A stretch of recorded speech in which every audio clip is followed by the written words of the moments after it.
Actuellement, nous nous trouvons dans l'enceinte du musée de la faïence de Quimper. C'est un côté très intéressant des choses dans les bâtiments de la deuxième faïencerie de Quimper, c'est la faïencerie Porquier. Et ce bâtiment donc, a été construit en 1797. Il s'agissait d'une partie de maison d'habitation et d'une partie réservée à l'administratif et au commercial de l'entreprise. Et puis dans la partie qui actuellement est vitrée, nous avions tous les ateliers de la faïencerie Porquier. Et ça a été très intéressant d'ailleurs parce que pendant les travaux de rénovation du bâtiment pour y installer le musée, nous avons dû intervenir au niveau des fondations, ce qui nous a permis de retrouver un certain nombre d'éléments précieux des productions de Quimper avant 1797. On a retrouvé entre autres des pipes en terre, puisque on connaissait cette production, mais on ne savait pas à quoi elle pouvait ressembler.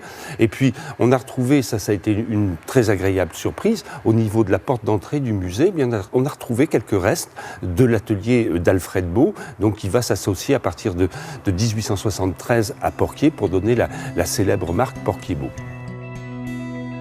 Au manoir musée de Kérazan, dans le pays bigoudin, une pièce a été dédiée spécialement à l'œuvre d'Alfred Beau, ami intime du propriétaire du manoir de l'époque. Cette pièce est dévolue uniquement à Alfred Beau, dont une pièce tout à fait particulière et unique au monde. Cette pièce est un violoncelle grandeur nature. Les décors sont fabuleux, tant sur le recto que le verso et les côtés. Et cette pièce est la seule. Pourquoi? Parce qu'ils en ont cuit 6 ou 7 qui ont toutes explosé, et la première qui n'a pas explosé, ils l'ont gardée. Ce qui est très très célèbre aussi, c'est toute la collection des botaniques et des oiseaux. Ça, quand on en voit en salle des ventes, c'est extrêmement rare de pouvoir les acquérir, quoi.